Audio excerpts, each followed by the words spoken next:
눈이 펑펑 쏟아지는 겨울날이었습니다. 하얀 눈발이 온 세상을 삼켜버릴 듯 쏟아지던 그날, 작은 가마 하나가 긴 비탈길을 올라 기와집 대문 앞에 멈춰 섰습니다. 가마가 멈추기도 전부터 담장 너머로 고개를 빼꼼 내민 구경꾼들이 웅성거리기 시작했습니다. 오늘 이 집에 신부가 들어온다는 소문은 이미 온 마을에 퍼져 있었습니다. 하지만 사람들이 정작 구경하러 나온 것은 신부가 아니었습니다. 저기 봐, 저게 신랑이야? 어머, 사무관대가 얼굴을 반쯤 덮었잖아. 자꾸 한쪽으로 기울어지는 것 좀 봐. 저 나이가 몇 살이래? 아직 코도 제대로 못 닦을 것 같은데. 신부는 18이라고 들었는데. 어휴, 팔자도 기구하지. 수군거림 속에서 꼬마 신랑이 대문을 들어섰습니다. 신랑의 나이는 8살. 이 고을에서 손꼽히는 부호 김대감의 하나뿐인 외동아들 이경이었습니다. 몸에 맞지 않는 혼례복은 자꾸만 흘러내렸고 사무관대는 이리저리 기울어졌습니다. 꼬마는 연신 고개를 흔들어 관을 바로잡으려 했지만 소용이 없었습니다. 신부의 이름은 서희였습니다. 18해를 살아오면서 혼례날을 상상할 때마다 가슴이 설레었습니다. 단정하게 차려입은 신랑이 맞은편에 서서 절을 올리는 장면을 새로운 보금자리에 대한 기대를 품었습니다. 하지만 가마에서 내려 처음 마주한 신랑의 얼굴은 아직 젖살이 가시지 않은 어린아이의 얼굴이었습니다. 서희의 가슴 한켠에서 무언가가 조용히 무너져 내렸습니다. 서희의 집안이 기울기 시작한 것은 3년 전이었습니다. 아버지는 뼈를 깎는 병마와 긴 싸움을 이어가고 있었고 약값은 끝이 없이 나갔습니다. 어린 동생들은 배를 골키 일쑤였습니다. 양반가의 체면이라는 것은 굶주린 아이들 앞에서 아무런 힘도 되지 못했습니다. 집안의 가구들이 하나씩 팔려나갔고 밭도 줄어들었습니다. 그래도 버텨왔지만 한계에 다다른 어느 날 중매쟁이가 찾아왔습니다. 부잣집 외동아들인데 나이가 좀 어리다고 했습니다. 하지만 혼수도 두둑하고 조건도 나쁘지 않다고 했습니다. 나이가 좀 어리다는 말의 실체는 10살 연하, 고작 8살짜리 꼬마였습니다. 서희는 그날 밤 이불을 뒤집어 쓰고 오래도록 울었습니다. 억울함인지 서러움인지 두려움인지 알 수 없는 눈물이었습니다. 하지만 아침이 되자 서희는 눈물을 닦고 아버지 앞에 무릎을 꿇었습니다. 그리고 단 한마디만 했습니다. 아버지, 다녀오겠습니다. 한편 혼례를 앞둔 이경의 집안은 겉으로 보이는 것과 속이 전혀 달랐습니다. 김대감은 오래전부터 깊은 병환 중이었습니다. 몸을 일으키는 것조차 힘겨운 날들이 이어졌고 그 틈을 타 집안의 실권은 어느새 그의 동생 김진사의 손아귀로 넘어가 있었습니다. 병상에 누운 형을 대신한다는 명목 아래 재산도 하인도 집안의 모든 것이 서서히 김진사의 것이 되어 가고 있었습니다. 김대감은 그 사실을 모르지 않았습니다. 하지만 몸이 말을 듣지 않았습니다. 그가 할 수 있는 것은 하나뿐인 아들의 앞날을 걱정하는 것이었습니다. 이경은 아직 너무 어렸습니다. 자신이 눈을 감고 나면 이 아이는 어떻게 될 것인가? 김대감은 밤마다 그 생각으로 잠을 이루지 못했습니다. 그래서 서둘러 혼처를 정했습니다. 몰락했더라도 양반가의 피를 이어받은 딸이라면 심지가 단단할 것이라 믿었습니다. 어린 신랑 곁에서 버팀목이 되어줄 사람이 필요했습니다. 그렇게 서희와 이경의 혼사가 급하게 성사되었습니다. 혼례식이 시작되었습니다. 서희는 족두리를 단정하게 쓰고 연지곤지를 찍은 채 반듯하게 서 있었습니다. 그런데 맞은편에 선 신랑의 모습은 처음부터 심상치 않았습니다. 이경은 무거운 사무관대를 머리 위에 얹은 채 이리저리 비틀거렸습니다. 절을 올려야 하는 순간마다 엉거주춤하게 허리를 굽히다 삐끗하기를 반복했습니다. 하객들 사이에서 웃음을 참는 소리가 들렸습니다. 그러다 이경이 드디어 한계에 다다랐습니다. 섹시야, 이 모자 너무 무거워. 나 집에 갈래. 절하기 정말 싫어. 낮은 목소리로 투정하는 소리가 새어 나왔습니다. 몇몇 하객이 손으로 입을 가리고 웃음을 참았습니다. 서희의 얼굴이 화끈하게 달아올랐습니다. 이것이 내 혼례의 풍경이구나 싶었습니다. 남편이 아니라 철없는 어린아이를 키우러 온 것이로구나 하는 깊은 한숨이 가슴 밑에서 올라왔습니다. 앞으로 살아가야 할 세월이 아득하게 느껴졌습니다. 마침내 혼례가 끝나고 밤이 찾아왔습니다. 신방에는 붉은 촛불 2자루가 나란히 타오르고 있었습니다. 서희는 혼례복을 입은 채 단정하게 앉아 있었고 이경은 방 안을 이리저리 뛰어다니며 쉴 새 없이 제잘거리고 있었습니다. 저기 뭐가 있냐, 저 상자에는 뭐가 들었냐, 배가 고프다, 졸립다. 끝이 없었습니다. 그때 문이 열리며 유모가 들어왔습니다. 붉은 보자기에 덮인 술병과 2개의 잔이 쟁반 위에 놓여 있었습니다. 도련님 아씨, 김진사 어른께서 특별히 보내신 합판주입니다. 첫날밤을 축하한다 하시며 귀하게 고하신 술이라 하셨습니다. 유모는 2사람의 잔에 술을 가득 채웠습니다. 서희는 체념한 듯 잔을 들어 천천히 입술로 가져갔습니다. 그 순간이었습니다. 색시야, 나 오줌 마려워. 쌀 것 같아. 이경이 갑자기 소리를 지르며 방 안을 뛰어다니기 시작했습니다. 유모가 황급히 요강을 가져왔습니다. 이경은 그것을 2 손으로 받아들고 비틀거리다가 그대로 술상 위로 쓰러졌습니다. 술병이 바닥으로 굴러떨어지며 산산조각이 났습니다. 붉은 술이 방바닥 위로 넓게 퍼졌습니다. 아이고 도련님, 유모가 혀를 차며 행주를 가지러 황급히 방 밖으로 나갔습니다. 그 짧은 순간이었습니다. 술 냄새를 맡고 어디선가 쥐 한 마리가 기어 나왔습니다. 쥐는 바닥에 흥건히 고인 술에 코를 들이밀고 핥기 시작했습니다. 그런데 몇 번 하지도 않아 쥐의 몸이 급격하게 변했습니다. 전신을 사납게 비틀기 시작하더니 발버둥을 쳤습니다. 고통스럽게 몸을 뒤틀던 쥐는 이내 싸늘하게 굳어버렸습니다. 서희는 자신의 눈을 믿을 수 없었습니다. 방금 자신의 입술로 가져가던 술잔이었습니다. 온몸에 소름이 돋았고 2 손이 덜덜 떨렸습니다. 바로 그때였습니다. 이경이 달라졌습니다. 방문을 재빠르게 걸어 잠갔습니다. 창문도 확인한 뒤 닫았습니다. 그리고 천천히 돌아섰습니다. 방금 전까지 칭얼거리고 뛰어다니던 8살 꼬마가 아니었습니다. 굽혀져 있던 등이 곧게 펴졌습니다. 눈빛은 서늘하고 침착했습니다. 목소리도 달랐습니다. 어린아이의 것이 아닌 훨씬 낮고 가라앉은 목소리였습니다. 봤지? 서희는 숨이 멎는 것 같았습니다. 이경은 죽은 쥐를 가리키며 말을 이었습니다. 저게 우리가 마실 술이었어. 숙부는 매일 내 밥에 독을 타. 한꺼번에 죽이면 의심을 받으니까 아주 조금씩 몸이 서서히 망가지게. 내가 천천히 죽어가도록. 서희는 입을 열 수가 없었습니다. 저 어린아이가 콧물이나 닦을 것 같던 꼬마가 이런 이야기를 하고 있었습니다. 눈앞의 상황이 현실이 아닌 것 같았습니다. 믿기지 않지. 나도 처음엔 그랬어. 그런데 밥을 먹고 나면 배가 이상하게 아팠어. 머리도 지끈거렸고. 이상하다 싶어서 어느 날 독이 탄 것 같은 밥을 마당에 있는 개한테 줬어. 그 개가 그날 밤부터 알아누웠어. 그때부터 확신했어. 이경은 잠시 멈췄다가 말을 이었습니다. 그 뒤로는 반찬 투정을 부리고 밥상을 엎었어. 새로 밥이 오면 그건 독이 없는 밥이니까. 억지로 먹어야 할 때는 숨겨뒀다가 나중에 개한테 줬어. 그래서 이 집 개들이 자꾸 아팠던 거야. 서희는 천천히 숨을 들이켰습니다. 혼례식에서 밥상을 엎고 반찬 투정을 부리던 모든 행동들이 머릿속에서 다시 펼쳐졌습니다. 철없는 어린아이의 투정이라고 생각했던 그 모든 것들이 사실은 살기 위한 치밀한 위장이었다는 것을 서희는 이제야 깨달았습니다.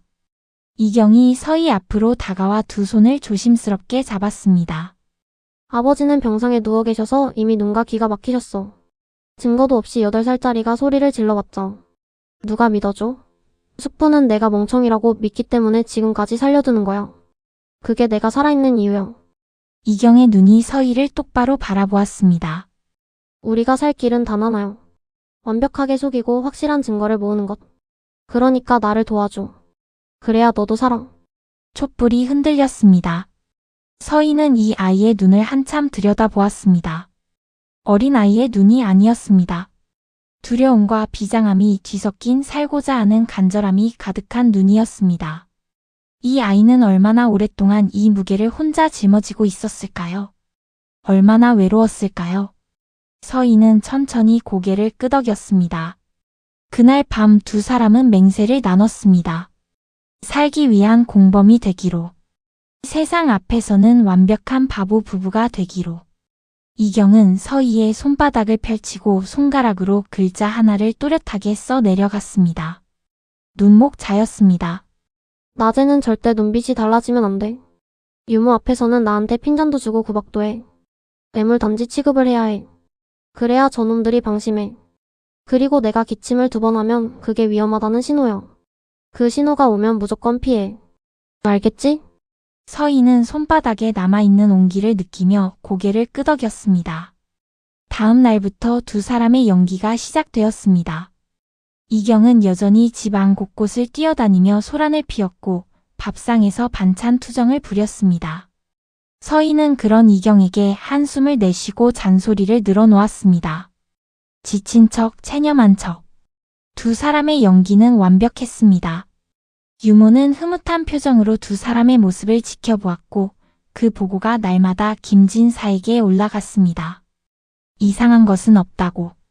도련님은 여전히 철없는 꼬마이고 세아씨는 체념하며 살아가고 있다고. 유모는 날이 갈수록 대담해졌습니다. 김진사의 비호를 등에 업고 서희를 노골적으로 부려먹기 시작했습니다. 어느 날 이른 아침 유모는 서희에게 얼음장 같은 우물물로 빨래를 하게 했습니다. 한겨울에 손이 터서 피가 날 것 같은 날씨였습니다. 서희는 이를 악물고 차가운 물에 손을 담갔습니다. 그때 이경이 마당으로 뛰어나왔습니다. 흙이 잔뜩 묻은 신발을 신은 채였습니다. 이경은 빨래통 주위를 마구 뛰어다니다가 방금 서희가 힘겹게 헹궈놓은 빨랫감 위를 마구 밟아버렸습니다. 빨래가 다시 더러워졌습니다. 유모가 기겁하며 소리를 질렀고 이경을 쫓아다니느라 빨래를 거두느라 정신없이 뛰어다녔습니다. 그 혼란 속에서 서희는 자연스럽게 얼음물에서 손을 뺄 수 있었습니다. 이경은 시치미를 뚝 뗀 채 서희의 손을 잡아 끌어 뒤뜰로 데려갔습니다. 담장 그늘 아래 자리를 잡고 이경은 품속에서 무언가를 꺼냈습니다. 부엌 아궁이에서 몰래 꺼내온 군고구마였습니다. 서희의 손에 쥐어 주었습니다. 뜨거운 온기가 서희의 차갑고 붉어진 손 위로 천천히 스며들었습니다. 일부러 밟은 거야. 그래야 색시가 그 얼음물에서 손을 뺄 수 있잖아. 서희는 군고구마를 내려다 보았습니다. 아무 말도 나오지 않았습니다. 눈시울이 뜨거워졌습니다. 밤이 되면 서희는 이경 앞에 앉아 그를 가르치려 했습니다. 낮 동안 바보처럼 굴더라도 밤만큼은 제대로 공부를 해야 한다고 생각했습니다.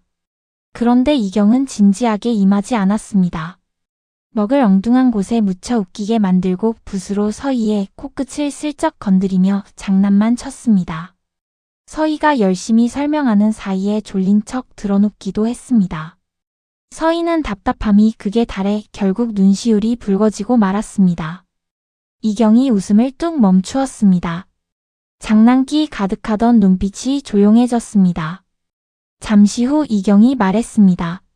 나 사실 천자문은 5살 때 다 뗐어. 사서도 읽었어. 시도 쓸 수 있어. 서희는 말문이 막혔습니다. 밖에서 똑똑한 척하면 숙부가 날 죽이잖아. 그래서 계속 이렇게 살아온 거야. 5살 때부터. 서희는 오랫동안 아무 말도 하지 못했습니다. 5살. 이 아이는 5살 때부터 자신의 총명함을 깊이 숨기고 바보인 척 살아왔습니다. 그 긴 세월 동안 얼마나 외롭고 무서웠을까요? 서희는 그날 밤 이경이 잠든 뒤 소리 없이 오래도록 눈물을 흘렸습니다. 두 사람의 신뢰는 그렇게 조금씩 하루하루 깊어져 갔습니다. 말 한마디, 눈빛 하나, 손바닥에 온기 하나로 쌓여가는 신뢰였습니다. 바깥에서는 철없는 꼬마와 지친 새색시였지만 방문이 닫히는 밤이면 두 사람은 서로의 유일한 편이었습니다. 김대감의 병세가 깊어지면서 김진사는 점점 노골적으로 집안을 장악해 나갔습니다. 안채의 살림까지 손을 뻗었고 유모의 감시는 더욱 촘촘해졌습니다. 어느 날 유모가 이경에게 거칠게 손을 들려 하자 서희가 앞을 가로막았습니다. 유모의 눈을 똑바로 바라보며 말했습니다. 아무리 어려도 이 집안의 도련님이잖아 지하빌세. 함부로 손을 놀리지 말게. 유모는 코웃음을 쳤지만 서희의 눈빛에 주춤하며 물러날 수밖에 없었습니다. 그리고 며칠 뒤 사건이 터졌습니다. 이른 아침 유모가 안채에서 달려 나오며 날카로운 비명을 질렀습니다. 돌아가신 김대감 부인이 남긴 폐물함이 완전히 텅 비어 있다는 것이었습니다. 김진사는 집안에 도둑이 들었다며 즉시 모든 방을 수색하게 했습니다. 하인들이 방마다 구석구석 뒤지기 시작했습니다. 그리고 마지막으로 서희의 신방 이불 밑에서 옷가락지와 비녀들이 쏟아져 나왔습니다. 인연이 도둑이었구나. 유모의 날카로운 목소리가 마당을 가득 채웠습니다. 서희는 억울함에 온몸이 떨렸습니다. 하지만 증거는 눈앞에 있었고 이 집에서 서희의 편을 들어줄 사람은 아무도 없었습니다. 김진사는 서희를 마당으로 끌어내라고 호통쳤습니다. 하인들이 멍석을 마당에 깔고 몽둥이를 들고 다가왔습니다. 서희는 두 다리가 풀리는 것 같았습니다. 이대로 끝나는 것인가 싶었습니다. 바로 그 순간이었습니다. 때리지 마. 맨발의 이경이 마당을 가로질러 달려왔습니다. 그리고 바닥에 쓰러진 서희를 온몸으로 덮으며 끌어안았습니다. 몽둥이를 든 하인들을 향해 고개를 들어 소리쳤습니다. 내가 그랬어. 내가 훔쳤어. 우리 색시 건드리지 마. 때리려면 나를 때려. 마당이 순간 조용해졌습니다. 하인들이 주춤거렸습니다. 김진사의 눈썹이 꿈틀거렸습니다. 멍석 위에서 서희를 온몸으로 감싸 안고 있는 8살짜리 꼬마. 아무도 이 상황을 예상하지 못했습니다. 몽둥이를 든 하인들도 큰 소리를 치던 유모도 서희도. 이경의 작은 몸이 부들부들 떨리고 있었습니다. 무섭지 않을 리가 없었습니다. 하지만 그 눈빛은 흔들리지 않았습니다. 이 아이가 감히... 김진사가 낮고 서늘한 목소리로 말했습니다. 하지만 이경은 서희를 꽉 안은 채 물러서지 않았습니다. 결국 김진사는 이경의 종아리에 회초리 몇 대를 내리치게 하고 물러서도록 명했습니다. 회초리가 내려칠 때마다 이경이 이를 악물었습니다. 비명은 지르지 않았습니다.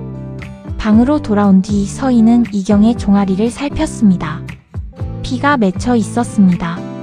무릎도 거친 흙바닥에 쓸려 상처가 나 있었습니다. 서희가 울먹이며 말했습니다.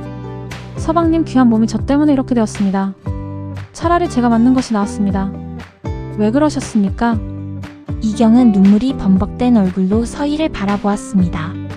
그리고 아주 조용하게 말했습니다. 바보야. 색시가 이 집에서 쫓겨나면 난 이 넓은 집에서 진짜 혼자가 되잖아. 너 없으면 나 무서워서 못 살아. 그리고 내 색시는 내가 지켜야지. 우리 부부잖아. 서희는 고개를 숙였습니다. 눈물이 뚝 떨어졌습니다. 8살.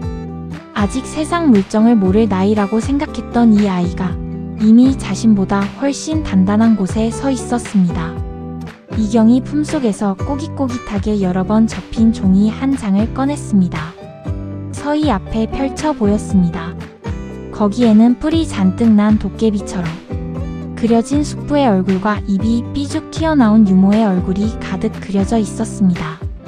그 옆에는 무언가 빼곡하게 적혀 있었는데 날짜와 사건들이 정리되어 있었습니다. 이게 내 복수 정보야. 저놈들이 나와 색시한테 한 짓들을 하나도 빠짐없이 다 적어뒀어. 나중에 크면 제일 먼저 할 일이야. 내 사랑 건드리면 절대 가만 안 둬. 서희는 웃음이 터지고 말았습니다. 뜻밖의 웃음이었습니다. 오랫동안 웃지 못했던 것 같았습니다. 가슴이 먹먹하면서도 웃음이 멈추지 않았습니다. 웃지 마. 나 진심이야. 이경이 눈을 부릅떴습니다. 하지만 그 눈끝이 살짝 올라가 있었습니다. 서희는 그 눈빛을 보며 더 웃었습니다. 그리고 이경의 상처난 종아리를 조심스럽게 천으로 감싸 주었습니다. 이경은 아프다는 소리 한마디 하지 않았습니다. 며칠이 지났습니다.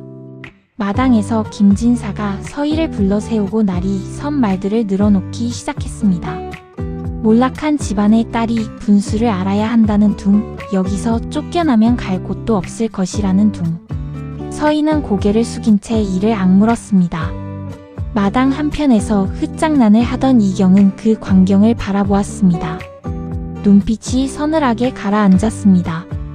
이경은 천천히 주위를 살폈습니다. 마당 한쪽 겨울비가 고인 시커먼 흙탕물 웅덩이가 눈에 들어왔습니다. 이경은 흙을 집어들며 김진사의 동선을 눈으로 계산했습니다.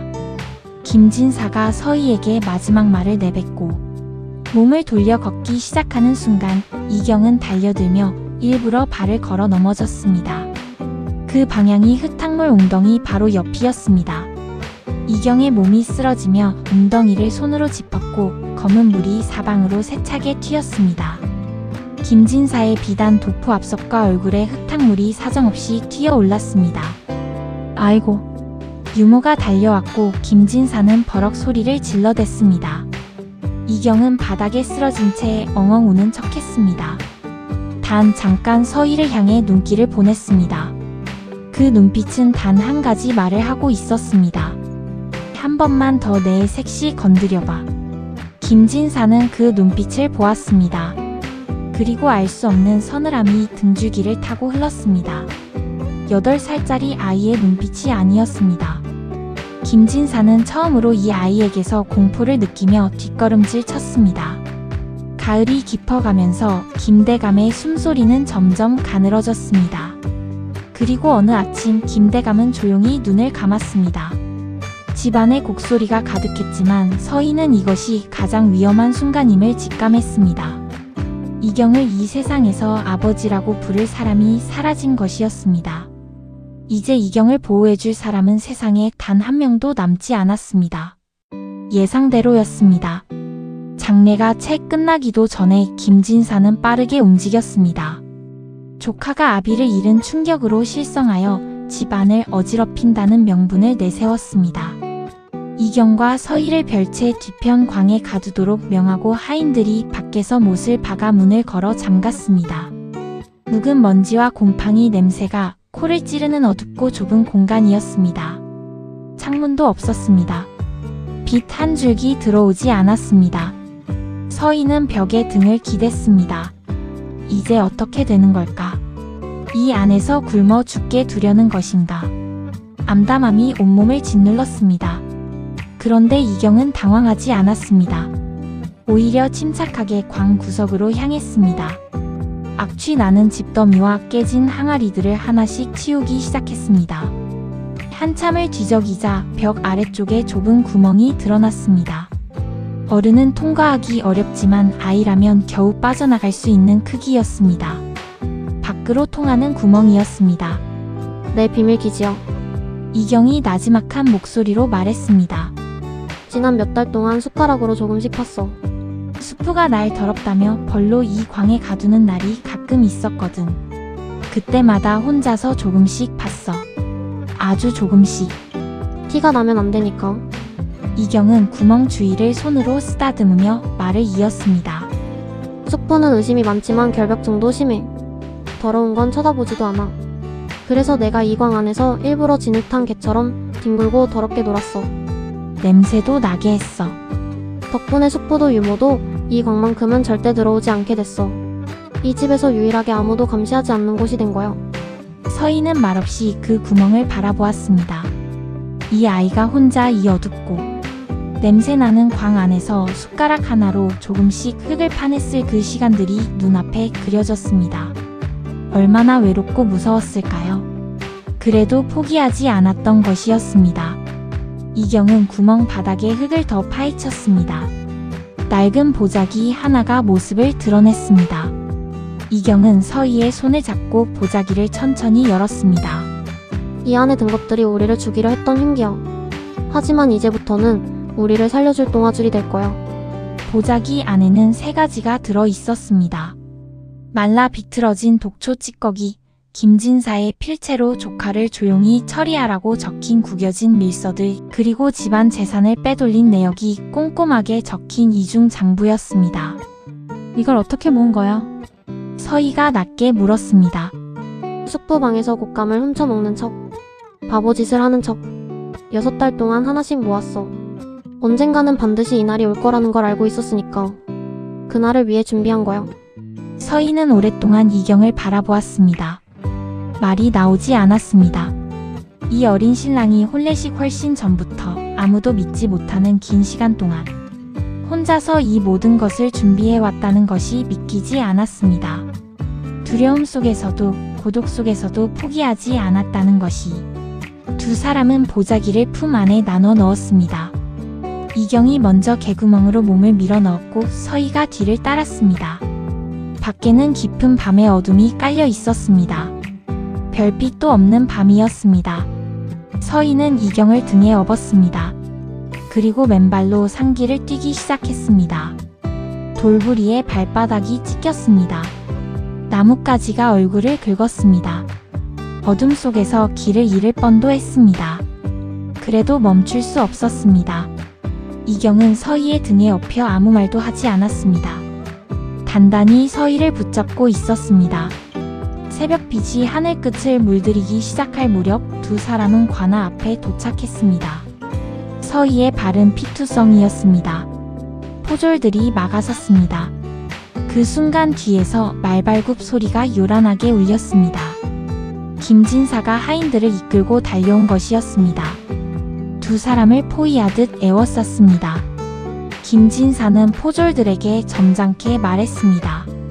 칠성한 조카가 집을 뛰쳐나왔으니 데려가겠다고.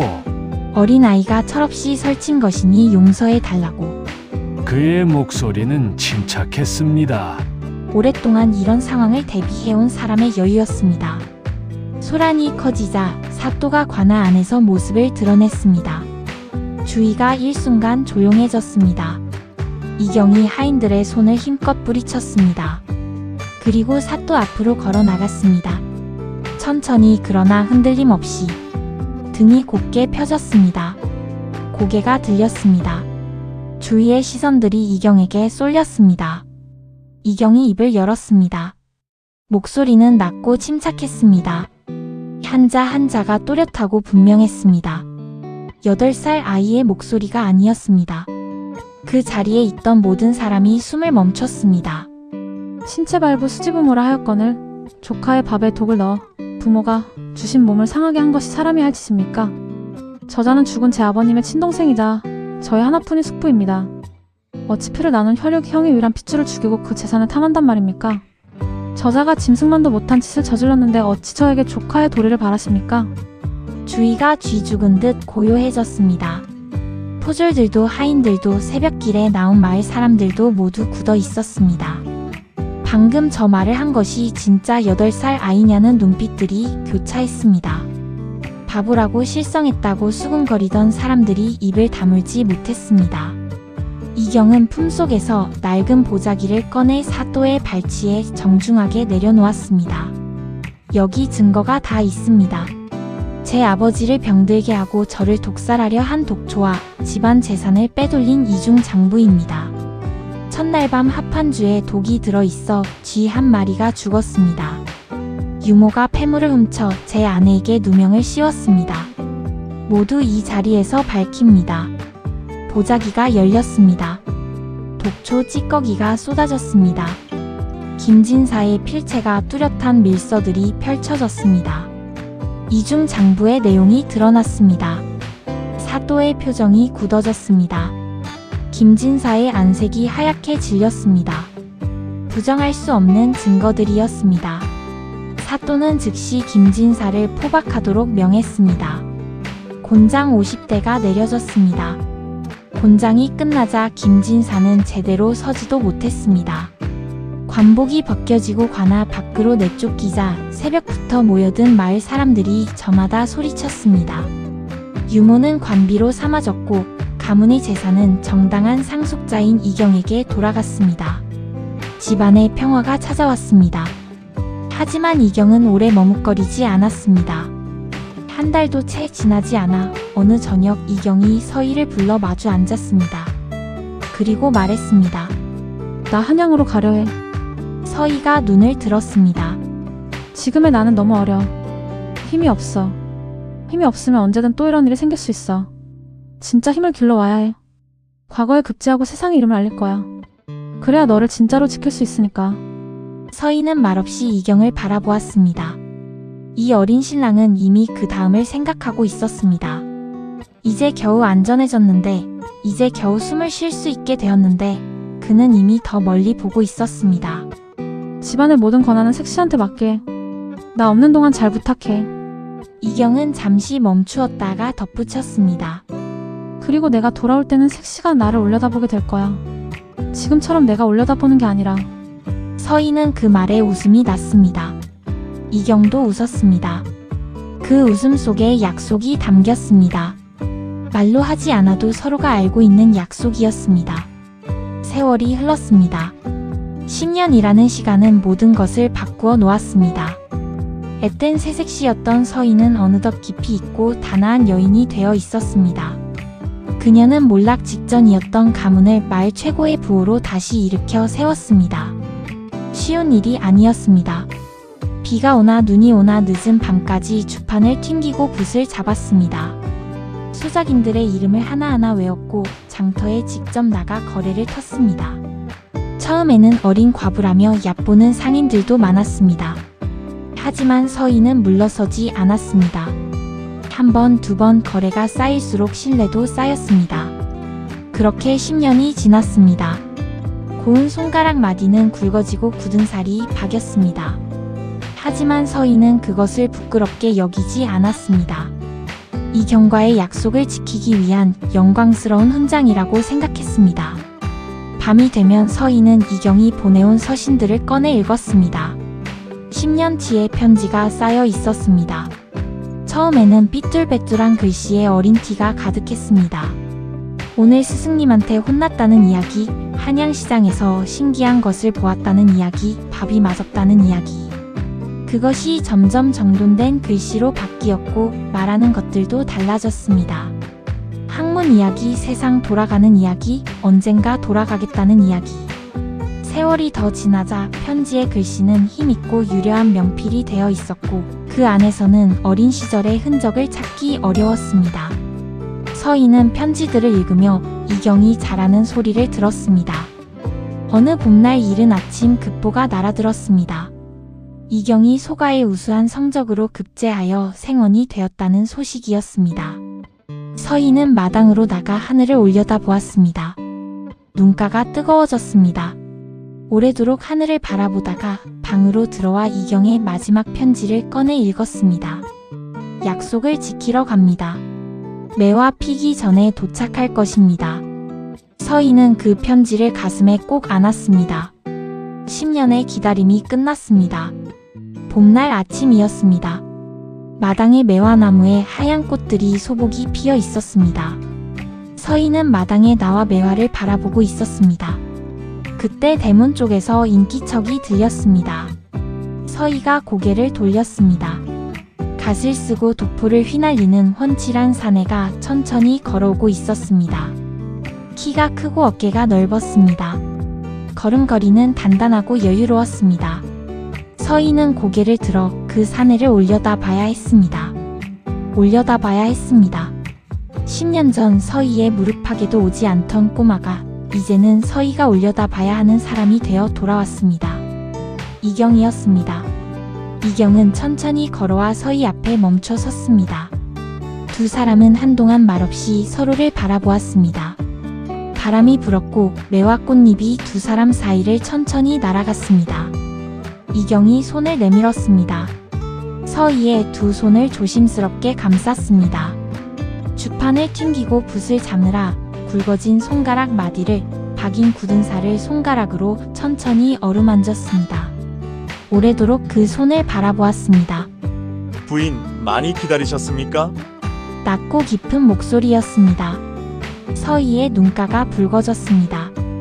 입술이 떨렸습니다. 고개를 끄덕이는 것 외에는 아무것도 할 수 없었습니다. 이제 평생 곁에 있겠습니다. 이경은 서희의 거칠어진 손을 두 손으로 감싸 쥐며 말했습니다. 10년 전에 약속했죠. 내 손이 이렇게 커졌으니 이제 이 손에 평생 물 한 방울 묻히지 않게 해드리겠습니다. 그 약속 반드시 지키겠습니다. 매화 꽃잎들이 바람을 타고 두 사람 위로 소복소복 내려앉았습니다. 두 사람은 말없이 매화를 바라보았습니다. 맞잡은 두 손 안에는 10년의 세월이, 10년의 기다림이, 10년의 사랑이 고스란히 담겨 있었습니다. 눈이 펑펑 쏟아지던 그 겨울날 모두가 비웃던 혼례에서 시작된 이야기였습니다. 콧물이나 닦을 꼬마라며 손가락질하던 사람들은 끝내 몰랐습니다. 그 작은 신랑이 그날부터 이미 이 봄날을 향해 달려오고 있었다는 것을, 그리고 두 사람이 손바닥에 새긴 그 눈목자 하나가 10년을 이어온 가장 단단한 약속이었다는 것을. 오늘의 이야기는 여기까지입니다. 이야기가 재미있었다면 구독과 좋아요 부탁드립니다. 앞으로 더 좋은 영상으로 돌아오겠습니다.